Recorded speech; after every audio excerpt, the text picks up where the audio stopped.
Right. And it's live and it's listed. Yep, so all of that looks good. And look at this, I get new content. I got Winter Blast, I've got Winter Blast gift, Wheras I'm offering. I've got all this stuff because I done did the Christmas event. So what if I go truck manager? And you know what? I wanna upgrade and modify my truck. Truck upgrades. Is that how I do it? No.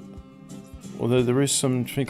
So I've got to take my truck somewhere. So where am I? I'm there. And where's the... Well, the Ivico Centre. That should be a place one can upgrade their trucks, right? Where can I customise my truck? Everyone's decided to bugger off because we got work in the morning. And it's like, yeah, okay, fair enough. Although Capstan's still here, I'm not sure if he'll unmute himself. We'll see. Right, this microphone is in a suboptimal place, but that's okay. Start the engine. I've got my steering on. Yep, that's good. Right, so this is the Ivico Centre. I've just spotted a place where I can modify my lorry. Can I go up there? No. Where do I go? Well, not here. This is the wrong place to go. Alright, let's bring it around. Stop it there. Oh, I don't think you can get closer without actually crashing.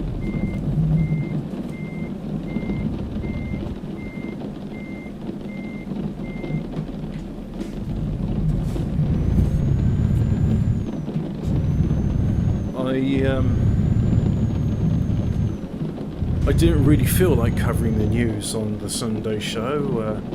Still did it, but in the end, I just had to have a laugh about that sort of stuff because it's fucking bizarre. It really is. Let's go up the other way. There's the exit. Right.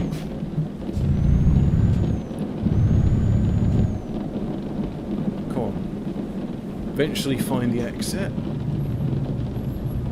Okay. And the Christmas event's over, so I'm not going to do gifts anymore. I'm going to, in fact, just get my own trailer. Smash into the lamppost is fine. Ooh, it's struggling.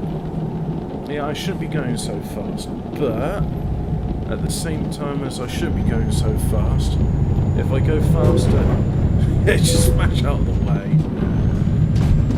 Right, no, I think the service garage is over here somewhere. So let's get into there.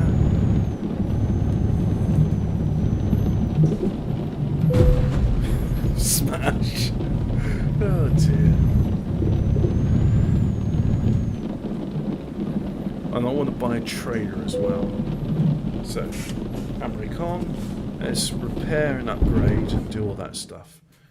So, I can't do a trailer configurator, so, yeah, repair it all, there we go. Truck configurator. That's all fine, that's all fine. Now,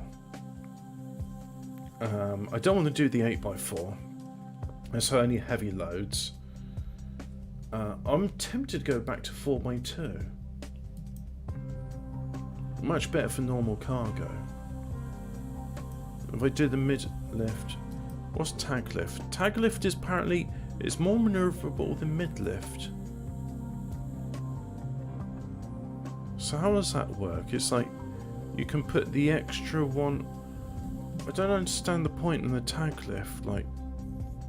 When would you... Well, I suppose I could try it out and then see what, and if I don't like it, I can always go back for the, new, more powerful engine, I'll have that. Got any more? Yeah, we've got the same sort of transmissions. That's fine. Exclusive V8. Yeah. So where's my winter one? Where's the winter one? Winter Blast it was called? Winter Blast, that's it. So let's use my existing colour presets. Yeah, okay, I'll go with that. That looks pretty nifty, I'd say. I think that's quite nice. So we'll paint that wheel. This one needs some modifications. And I feel pretty tired, so I'm going to make sure it's just a very short trip. Gonna get a trailer. Gonna get a trailer and gonna transport my own goods. Well, some clients' goods, but yeah, the important thing is do that and then. Oh yeah, let's go with the spiky ones. And I want this hub to be different as well. Chrome, shiny and metal and chrome. There we go, and that bit's alright. This one likewise needs to be modified. And I want that hub to be the same. That's the wheels, tyres I should say. So I'll do that, there we go. This has got to be the same. That has got to be that. Make that the same. And then hoop cover. Same. Right. So that's all looking the same. That's good. I think. Well, that's not a steering wheel. That's a driving wheel. So this means I can have 2 driving wheels or 1 driving wheel. Okay, that's pretty good. That gives me the flexibility of I lift it up and I'm more maneuverable. Have some chrome in there, and that's chrome. Make it all shiny metal and chrome. Yeah, make that bit chrome. Can I make this bit chrome? No. What about this? Dragonfly. Okay. What about this bit? It says I can modify it. No, I'll keep Dragonfly. I like Dragonfly. I have a Griffin. Yeah, it's fine. Star. No, I can do heavy lorry loads. This bit can be changed. I can have Goliath. Goliath. And I can have Viking. Oh, well, that looks different, doesn't it? Yeah, it does. And yeah, that's. You know what? That's fine. I'm happy with that. Let's go into the accessories. I'm going to replace that with. Where's my winter things?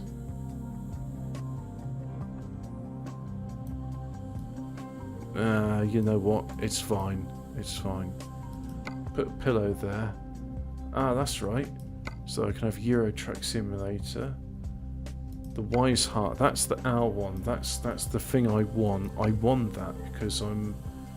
I don't know, I can have L in Amiga format. That's what we want. More magazines in my. I mean, yeah. Ambient lights orange. What if I do purple? Yeah, confirm order. Right.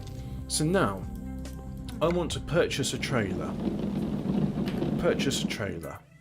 Trailer purchase. Yeah. And I want a wooden floor flatbed. Let's modify it. So just that, yeah. And I'll make it a floor with container pins. And this way I can take containers, I can take other loads. It's going to be a very versatile one. Custom metallic colour. There we go. Same shade of yellow. Let's just make sure these wheels are all the same. Yep, that's good. That's good. That's good. Well, we've got to have 2x chromed boxes. A pallet box. Chromed box 2x. Yeah. And this one can be pallet box, like so. Got to have that bit. Yep, that's very important. Now, some boxes there. Well, just one that's a spare tyre. Spare tyre in there. and then a chromed box there. There we go. I get too het up about something being symmetrical. It doesn't really matter. Really does not matter indeed. And then we'll have a little beacon on it. There we go. And I'll confirm that. So I'll purchase it. I'll make it available in Verona. So now it's available in Verona. I go to Trainer Manager, Truck Dealers, Diagnostic Trainer Manager, and it's the most recent one, so floor container pin in Verona, use it. Spawned in your garage in Verona, there we go. Right, so now if I go Garage Manager, that's the one. I could drive to Verona, can't I? Let's sort it by name. Verona. Just travel. Yeah, do that. So there should be a trailer available here. Now, engine on.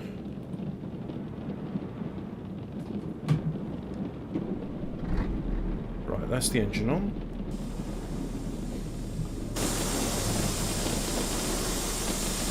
Right, so I've just raised those.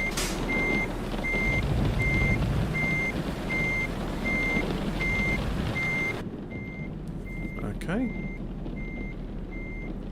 Now let's lower those.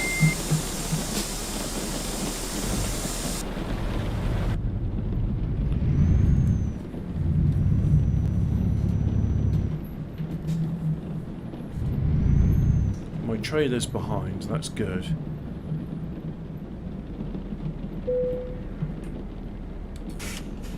Engine off, refuel.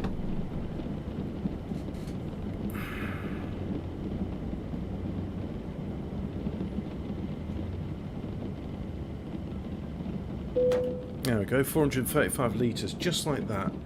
So now, engine on. Engine on.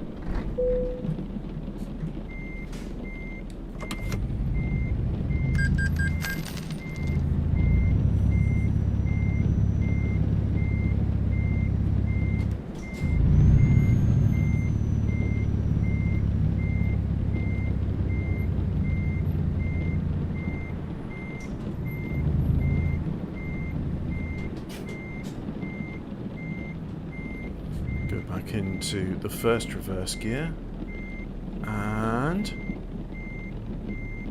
clink clack clonk, in it goes.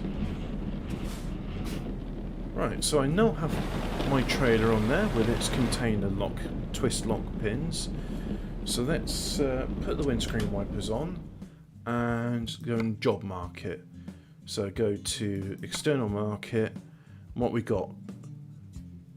Price per distance. Yeah, that's... So, do a ventilation shaft, truck batteries, pet food. Let's do a ventilation shaft.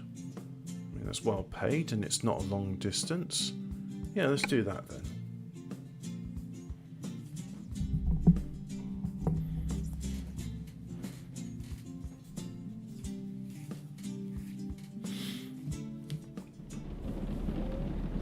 Go forward. Oh, it's not far to the depot to pick it up then.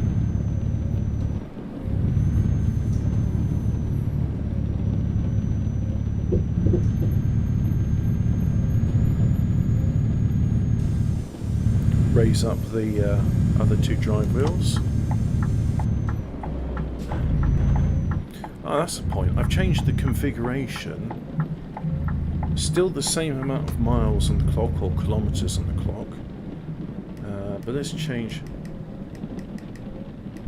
That's the one I want to look at, the high score.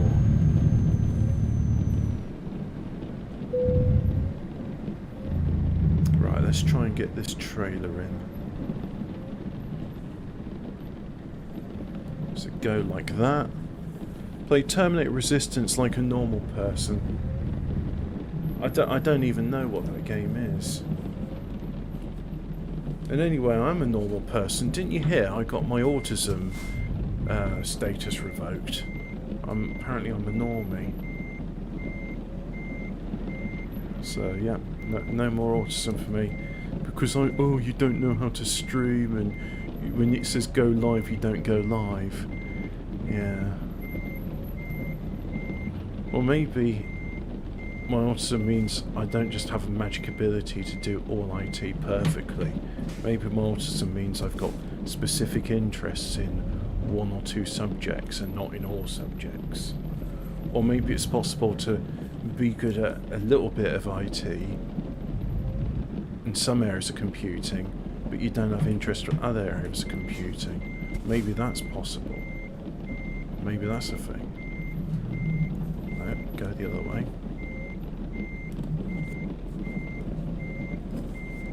And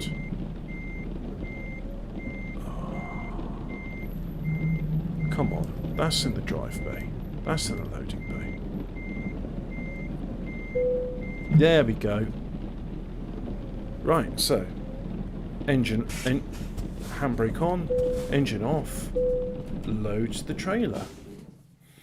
Maybe autism means you go ballistic whenever someone clicks their fingers near your ear. Yeah, I don't like that. That's basically when someone doing that, they're saying, "I wish to initiate combat." Right, handbrake off. Let's go for it.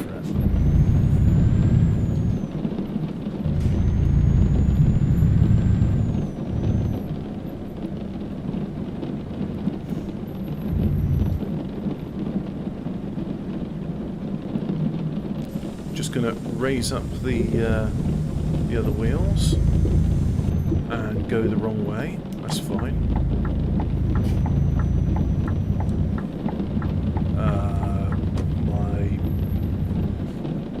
That's it, my vision needs to be centralised. There we go. Yeah, that feels right.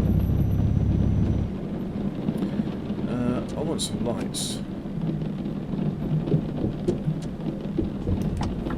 Oh, that was good timing.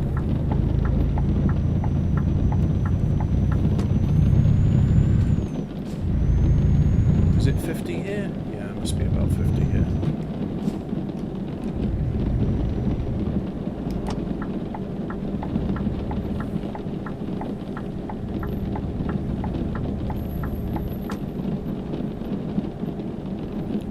.67 kilometers. I'll keep the heads-up display on, just so I can see how long I've got to go.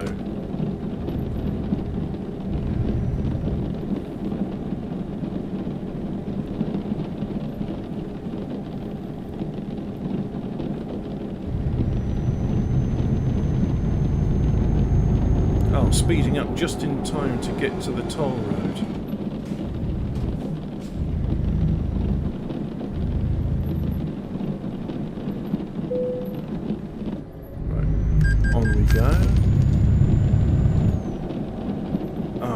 You know what, it'd be nice if I had somebody else in the chat, Capstan, who could read out the comments, because that's a big one and I've got to focus on the road and not what you're saying.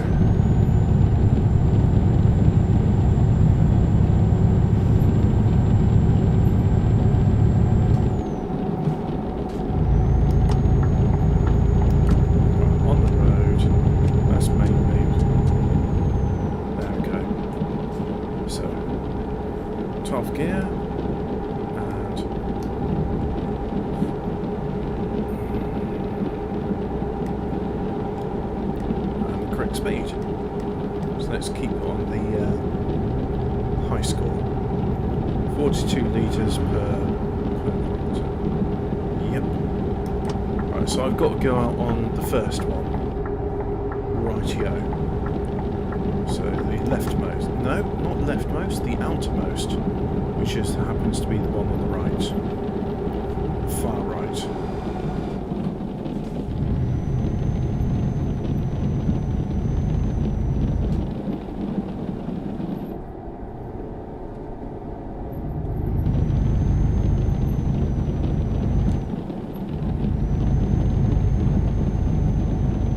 catching up with this lorry.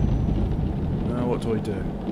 The answer is undertake, because that cunt has put on the brakes. You don't put on the brakes. Look, this is what happens. You see that? You don't just stop. You carry on the hard shoulder until you've bit sufficient speed and it's safe to go forth. Right, so now I'm here. Let's speed up a bit.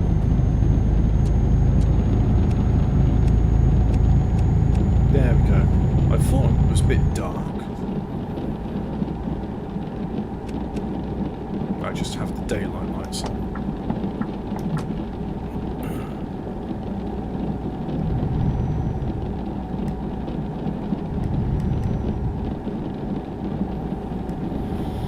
So, 410 kilometres to go.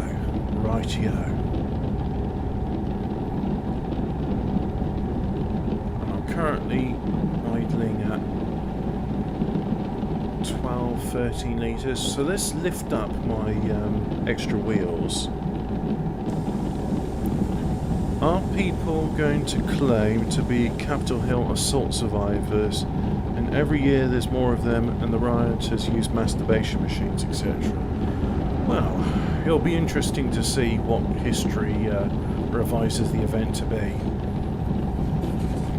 And there'll even be people saying that, well, you weren't there, so how do you know? So that's using 23 litres, right? So let's put the wheels on. And there was a clunk there. Yeah.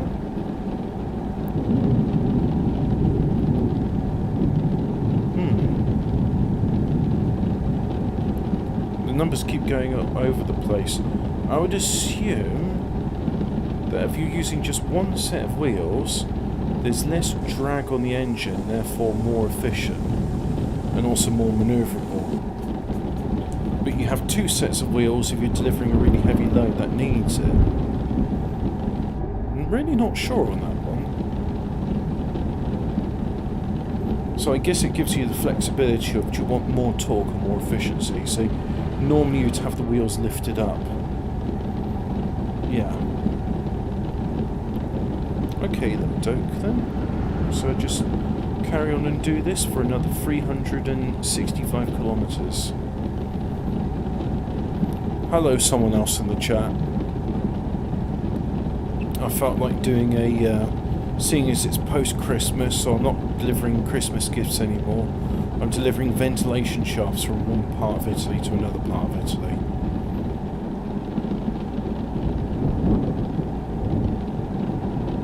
And of course it's raining because I set the chance for rain up to maximum to make it realistic-ish. Excuse me, I want to go to bed soon. So yeah, just deliver this load, and then we can be on our ways to the land of Nod. Come on, let me in. There we go. Right, so I carry straight on. I don't take the exit, so straight on is this way. Got it. Oh, and it's saying I should be doing 60 here. Well, let's pretend I am. I'm doing a brisk 60.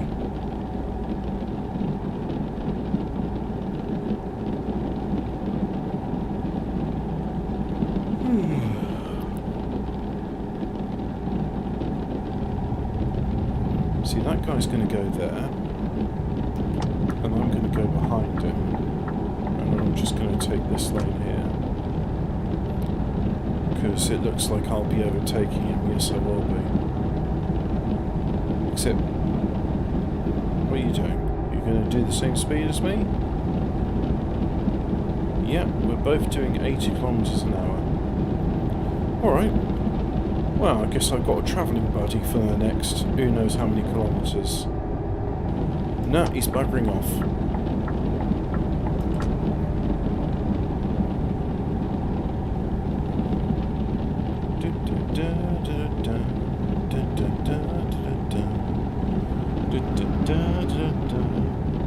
So if most of my travelling is on the motorway, and I'm using But I wasn't using an average of this because the gifts deliveries were very heavy.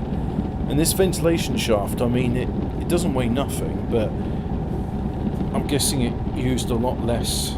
It weighs a lot less. I mean, oh, gee, it's you know, it's not as if I haven't got a way of seeing what the consignment weight is. No, I can't go out, mate, sorry. That car's overtaking me. Wasn't safe to come out. Now I've got a merge and turn. There we go.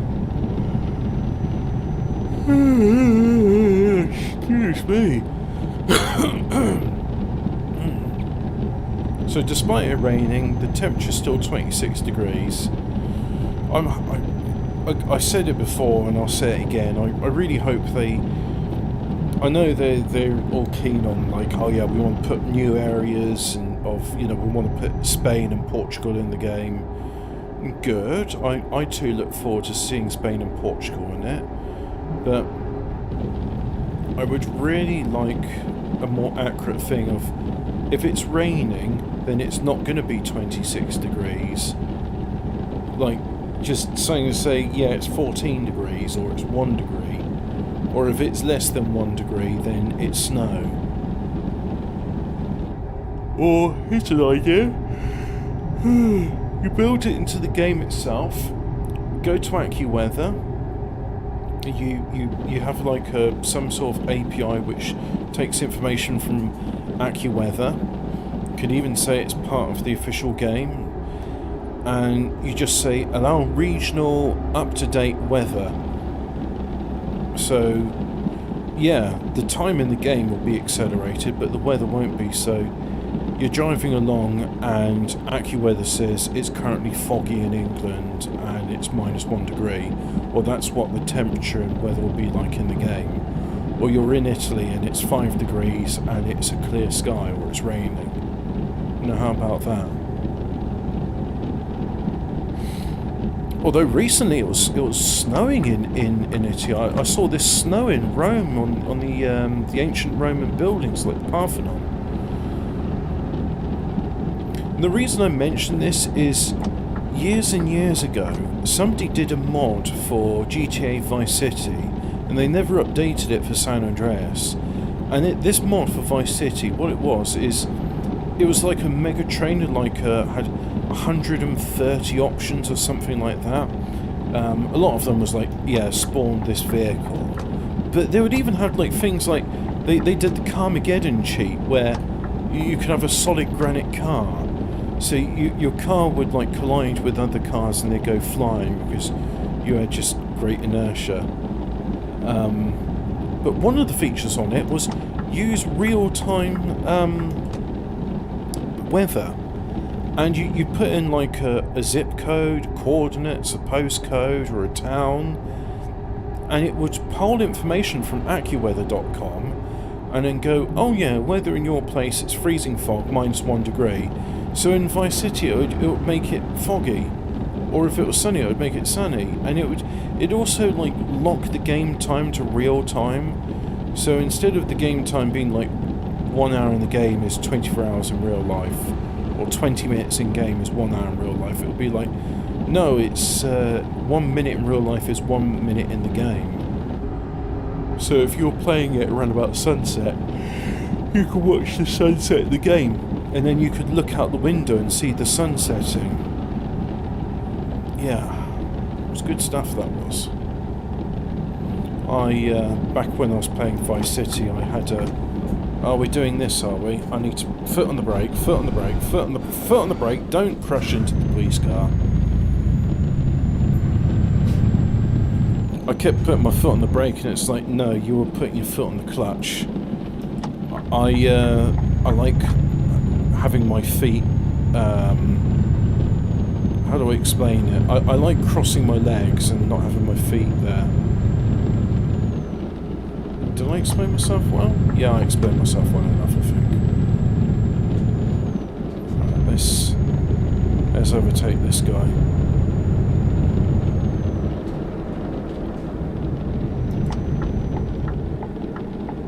Okay, there we go.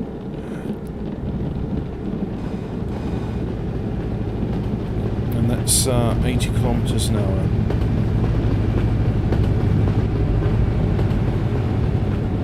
So yeah, just 177 kilometers to go. It shouldn't take too long. No, I assume, yeah, Alphabet and Bay Array. Yeah, you were there at the beginning of the Sunday show. And that thing about the Grand Arch looking like a hypercube, I'm serious about that. I thoroughly recommend this thing called Secrets in Plain Sight. It's a 3.5 hour long documentary by Scott Onstock, and he said that the Grand Arch is a 3D representation of a hypercube shadow. Now, I don't know about a shadow, but I do know that it's a clue. It's to say that Earth exists in multiple dimensions at the same time, and for most of the time we experience it as a flat plane.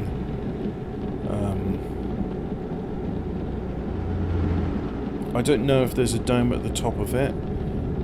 I don't know anything about that. I do find it interesting when you take time-lapse photographs of a rocket. It looks like it's arcing. But let me think about that. Why would it be arcing? Why wouldn't it just go straight up? So let's say I've got a rocket and I fire it straight up, and I was taking a time-lapse photograph of it. Now, if it's got the same momentum as the Earth, then it would be travelling straight relative to it. But as it goes further up into the sky, the Earth's spinning away from it, so it looked like it's an arc. Okay, I'll go with that. Yeah, so as the Earth spins away from it, because it's just going forwards, it's not... Say the Earth's rotating at 1,000 miles an hour at the equator, or whatever the speed is, the rotational speed of the axis. Alright, so this rocket, as it goes up, will also be going 1,000 miles to the west, like the Earth is. But then as it's going up and up and up, well, the surface is still going 1,000 miles an hour, and it's going 1,000 miles an hour, but, like, the Earth is going faster? No, it's not that. It's that the Earth's spinning away from it. Why is the Earth spinning away from it? They're both travelling at the same speed. But as it goes up, it may be going at the same speed, but relative to the Earth, that's slower. Yeah, because if you had like a circle, and you had something rotating around the circle at a certain point, it's going at that speed, but then you make it go to the outer part of the circle. If it was going at the same speed, it would be going slower relative to that circle.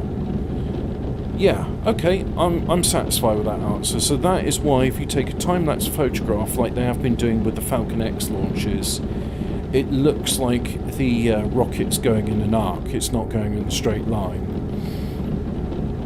Because actually that makes a lot of sense to me. Yeah, if the rocket was going to go in a straight line, it would actually have to be going, let's see, the Earth's going west, so you'd have to have your rocket pointing towards the west instead of straight up. But then you've made the line between you and outer space longer, so you'd have to have more fuel. So in fact it actually makes sense that the straight line up into outer space, it looks like an arc. And this is one of the things, this is, I think, fairly straightforward. I've just been able to think that in my mind whilst I'm driving a lorry in the game. So that's pretty simple, applying 3D stuff to a 2D world. But even then, that makes some very interesting experiences. Some very interesting experiences? No, that's not the right word. Some very interesting phenomena comes out across in that. And it's just one of those things you don't expect to happen, but yet it does. Yeah. So, my point, which I was making earlier about the, for people were saying, oh look, Hobbit is autistic, is that there are secrets hidden in plain sight. Yes, well done, Scott Onstock. That is a good title for your video. And the secrets is those for those that have eyes to see them and ears to hear. And in this case, it's not just the eyes, it's a case of you see the information, but you've also got a brain and you can figure out that I'm going to crash into the car unless I slow down or undertake it. So I reckon the Grand Arch in Paris is in fact a way to say, hey look, the Earth's not just a three-dimensional globe, it's in fact existing in multiple dimensions. How many dimensions there is, I don't know. I mean, even I heard things like, if you were to make a tesseract of the globe, you could wrap 12 globes around it, and Earth would be the 13th globe inside. I don't know about that. All I know is that Earth definitely exists in more than 3 dimensions. I mean, it's got to exist in the 4th in terms of time because we go forward in time, but then why not go in more dimensions? And what do those other dimensions do? I don't know. But what I'm saying with this is, you can have a 2D, well, 2D, but you still got valleys, mountains, and other undulation bits. You've got your 2-dimensional flat Earth, which is what is used by all navigation in the world. So, unless somebody says, oh, actually no, there's this thing here with the ships where they do actually depend on a globe model, but it's all based on a travelling in straight lines, and the Earth is represented as a fuck. It's not represented as a fuck. It's represented as a disc. But I was saying that because I was exasperated by how quickly I had to brake there. Didn't like it. Didn't like it at all. Right. So let's get out of this roundabout. But at the same time, globe Earth does exist because the Egyptians knew about it, and the Egyptians made a lot of very clever and precise mathematics, which is enshrined in the Pyramid of Giza, which shows, watch the video to understand why, the relationship between the diameter of Earth's equator, which is the base of the pyramid, the ratio between that and then the center point of the moon. So assuming you had a pyramid which would say the pyramid was 1-to-1 scale with the Earth and the moon, and the Earth and the moon were touching, the moon being on the North Pole. So you got your pyramid on the equator of the Earth, and both of the edges of the pyramid also are the edges of Earth's equator. Well, the top of the pyramid, if you had the moon directly resting on top of the North Pole, if there was like no air between it, no air, no space, if there was no gap between the Earth and the moon, then the top of the pyramid would be the center point of the moon. And in order to be able to make a pyramid who's got the exact ratios, there's like a 99.9% accuracy. So as far as I'm concerned, that's accurate enough. I mean, what, you're off by like an inch when you're talking about thousands of miles. If you're doing ratios that accurate based on the globe system, then the globes exist. But yet ley lines exist, and ley lines are straight lines which can't exist on the globe because they'd have to be curved. You can't just put a straight line on the globe. It would only rest on one point. You have to use bits of string which then make curves. But yet ley lines exist and globes exist, and this sounds like a paradox. But it's not a paradox because we live in this world and all of this works. And that's why I'm saying that Earth is both simultaneously a globe, a flat, and any other sort of dimensional thing it exists in, which I don't know, because I don't know. As simple as that. I mean, there could be new information come to light in the years ahead where more understanding about the nature of our Earth is. which I find very interesting, because then does that mean we will transcend our understanding of being a three-dimensional creature existing in time in a linear phase? Will we go to something greater than that? And honestly, I don't know, and I don't want to do that. I don't want to do it, but I'm being lazy. So come on, let's sit up and let's do it proper. Let's do it proper. Yeah. It's why they have precise times for rocket launches. Yeah. There's a lot of weird, esoteric, voodoo magic rituals in rockets which aren't very scientific, and they got a lot of. Let's face it. It's there's big rituals. So I got to get it in there. Oh, good thing my trailer's got steering on it, and that is too much steering. Right, so let's go forward. The shape of the globe is a fuck. No, it's because I'm not braking in time. Right. Yeah, the steering on the trailer is really helping with the turning circle. So that's good. So there you go. You don't need extra steering on your on your tractor. You need one of these trailers with rear steering wheels, and that does the job. So I've almost got it in. That's the right line. I just need to shunt. So there we go. Just scrape against the chain link fence. It's all right. It's my trailer. I don't mind if there's scratches on it.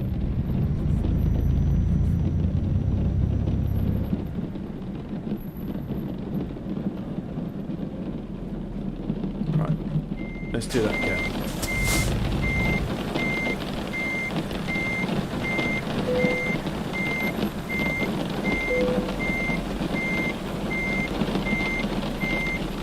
Come on. That's it. There we go. There we go. Get in there. And that's it. Right, so now, parking brake on, engine off. You may now unload your trailer, or your ventilation shaft. It's my trailer. So, there we go. That's the end of my stream where I talked about the shape of the globe being both a globe and flat at the same time. And it's all based on the Grand Arc in Paris. That was the catalyst to make me realise that, yep, I understand it now. Or at least my understanding is a bit better than what it was a few weeks ago, put it that way, when I was being agnostic about it. So, thank you for watching. You may now go away. Oh yeah, how the Earth exists in many dimensions. It's more than just a four-dimensional object. It's multiple dimensions. I don't know how many dimensions it is.